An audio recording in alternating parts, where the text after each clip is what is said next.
বিসমিল্লাহির রহমানির রহিম। দেশ ও দেশের বাহির থেকে যে যেখান থেকে আমার ভিডিওটা দেখছেন সবাইকে জানাই আসসালামু আলাইকুম। আশা করি আল্লাহর রহমতে সকালে সুস্থ এবং সবল আছেন। আলহামদুলিল্লাহ আমি অনেক ভালো আছি। আজকে আপনাদের সামনে ফার্স্টে একটা পুরনো কথা বলতে চাই। প্লিজ আমার ভিডিওটা দেখা এই পর্যন্ত যারা যারা দেখা শুরু করছেন অবশ্যই একটা লাইক দিয়ে আমার ভিডিওটা দেখা শুরু করবেন। আর যদি কোনো অংশে ভালো লেগে যায় অবশ্যই সাবস্ক্রাইব করে দিবেন। আজকে রায়বাগিনী ননদিনী কথা আছে না, রায়বাগিনী ননদিনী আজকে নন্দের বাসায় ভালো মন্দ খাওয়ার জন্য আমাদের দাওয়াত করলো। মানে নন্দে আজকে আমাদের দাওয়াত করছে খাওয়ার জন্য। মানে ননদের বাসায় যাওয়ার সময় একটু ভিউটা খুব সুন্দর লাগতেছে। তখন আমার মেয়ে বলতেছে আম্মু আমি একটু ভিডিও করি। আমি বললাম করা। আর এটা হলো আমাদের পদ্মা কলেজ, এটা আমাদের দোহারে পদ্মা কলেজ। এটাও ঢাকার মধ্যে পড়ছে এই কলেজটা। আর কলেজটা খুব সুন্দর।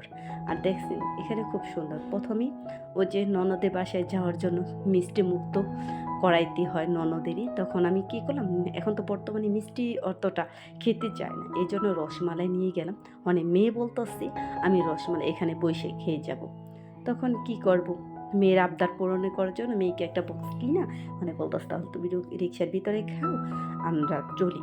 তারপরে চলে আসলাম ননদের বাড়িতে। এই যে আমার ননদের বাসায় চলে আসছি। প্রথমে ঢোকার সময় এটা মানে আমার ননদের বাড়িটা কি এল সিস্টেম, এল সিস্টেম এভাবে। তারপরে এভাবে ও যে দেখেন এল সিস্টেম, ওখানে আবার ইয়ে বাসার ভিতরে টয়লেট এগুলো সব কিছুই আছে। আমি এমটা সাইডেরটা উঠেছি, ওই সাইডেরটা আর উঠাইনি। তারপরে আমার নন্দে দেখেন গ্রামের বাড়িগুলো কি সুন্দর গোছ গাছ করে রাখে। যেমনই হোক না কেন, ভাঙ্গা ঘর হোক না কেন, সব হলো গোছানো। আপনি যে পরিপাটি রাখেন, গোছানো রাখেন, ওই ভাঙ্গা ঘরে অনেক শান্তি। তারপরে আপু বলতেছে ভাবি আমি ইটা কিনছি, শরিকটা কিনছি। তারপরে দেখেন ভাবি এটা না আমি নিজের আইডিয়া মতো বানিয়েছি। আমার নন্দের মাশাল্লাহ অনেক বুদ্ধি, অনেক ব্রেন্ড।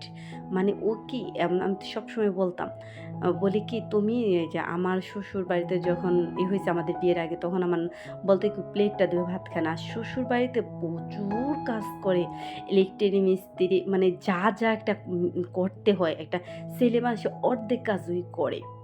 মানে ওরা আমি যত দেখি ততই অবাক হয়ে যায়, একটা মেয়ে কি না পারে, ওই অনেক কাজ পারে, মানে করতে পারে।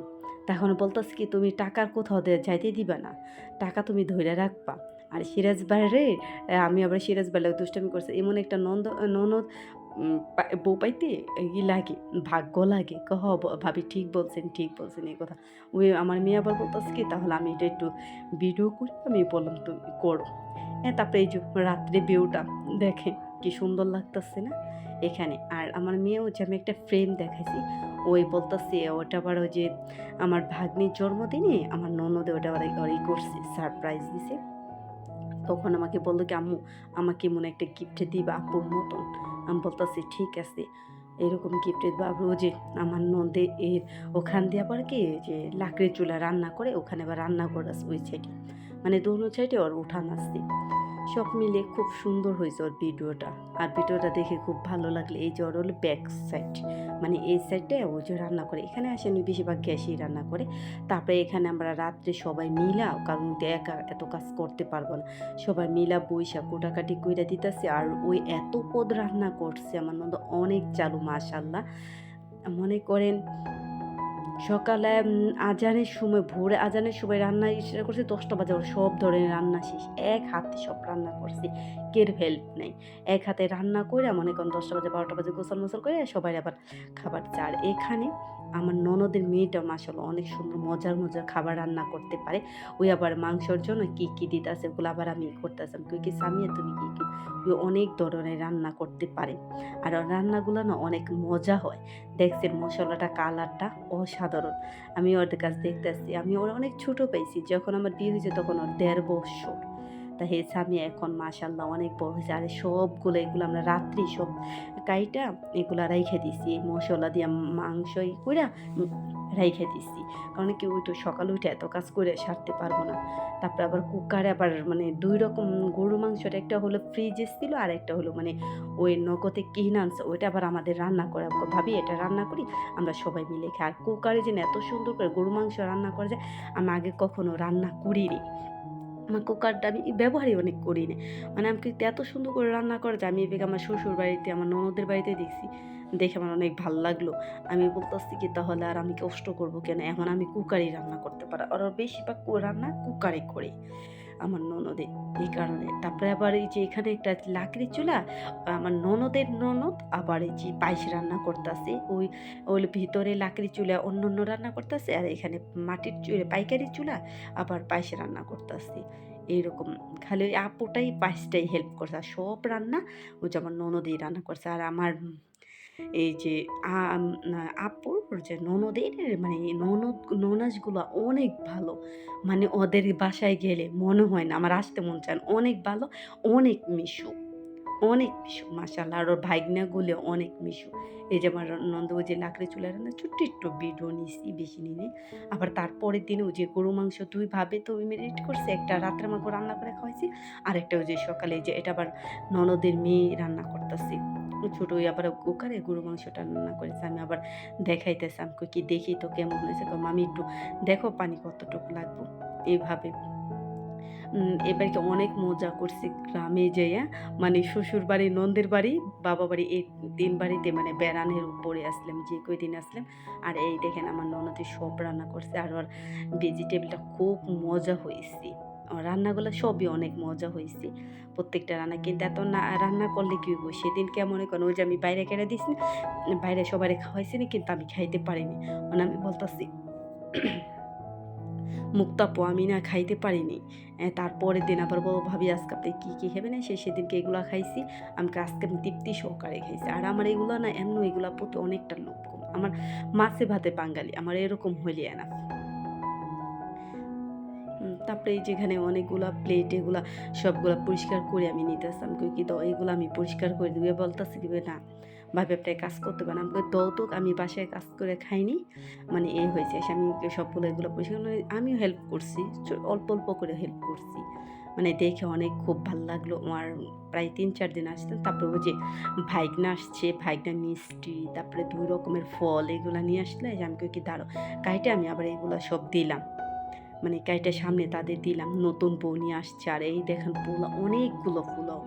মানে প্রায় ৫ কেজি চালের পোলাও মনে হয় রান্না করছে। তার কম হইবে আমি অতটা বলতে পারি না। মানে বড় একটা ডেগের মধ্যে।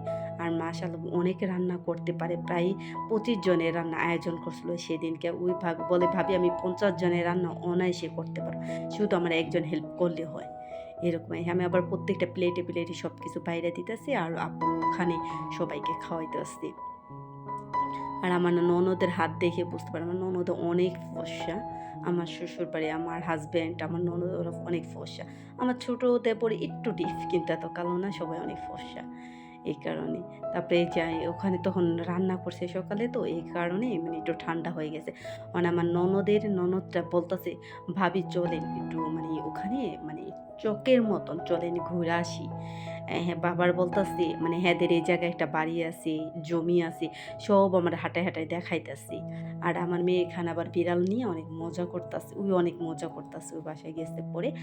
বহনে আমি আমার ননদের কাছে আমাকে "মুক্তাপু জানো তুমি তোমাদের যে জায়গা না চিনো আমি তোমাদের ওই জায়গা সব চিনি।" কয়, "কেন?" আমি কই, "তোমাদের কোথায় বাড়ি আছে না আছে তোমার ননদরা আমারে সব দেখাইছে।" কয়, "তাই নি?" মানে ওর ননদরা অনেক মিশুক। মাশাআল্লাহ আমার ননদও অনেক মিশুক। মিশুক না হলে মানে ওখানে বৃষ্টি পান। আপনি ভালো, জগৎ ভালো। এইরকমই। তারপরেই হয়েছিল আমার শাশুড়ি আবার চইলা গেছিল। না আমি থাকবো না। আমার ননদের থেকে আমার শাশুড়ির সাথে আমি বেশি ফ্রি এরকম। তারপরে অনেক ভালোই লাগলো। তারপর দিন জোর করে আমাকে আপু ৩ দিন থাকছে ৩ দিন থাইকা জোর করে তারপর আমার শ্বশুর বাড়িতে আইসা পড়ছি। ওই যে ওই আপুরও চইলা গেছে আমার আর একা, একা ভালো লাগে না। ভাগ্নিরা সব স্কুলে চইলা যায়। আমার আর তখন মন বসে না। আর মেয়ে তো অনেক এনজয় করছে ওর ফুপ্পির বাসায় যাইয়া। অনেক সব ভাগ্নেরা বলতেছে কি মামি সবসময় তো ওই মামির হাতে পেয়ারা মাখা খাইয়েন না। আজকে আপনি আমাদের পেয়ারা মাখা খাওয়াবেন। কিন্তু পেয়ারা মাখাটা তেমন একটা মজা নেই। মানে তারপরও মাখাইছি যেহেতু ভাগ্নেরা করছি।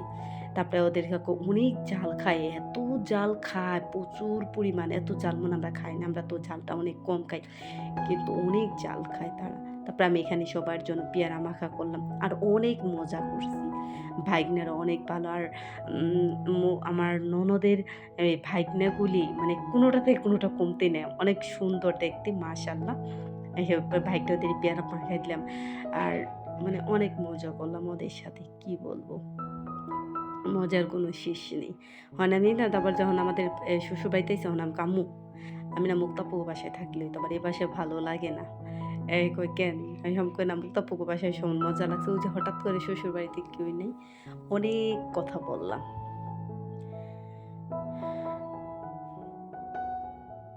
আপনাদের সাথে অনেক বক করলাম। তারপর ভাইগনারা সবাই বলতাছে কি মামি অনেক মজা হইছে। পেয়ারা মাখাটা আমি কহ তোমাদের কাছে কই না সবাই দেখছেন কত দর্শক। সবাই মিলে আরো অনেকজনে মানে এভাবে নিয়ে খাইছি। কয় না মামি অনেক মজা হইছে। সবাই মিলে একসাথে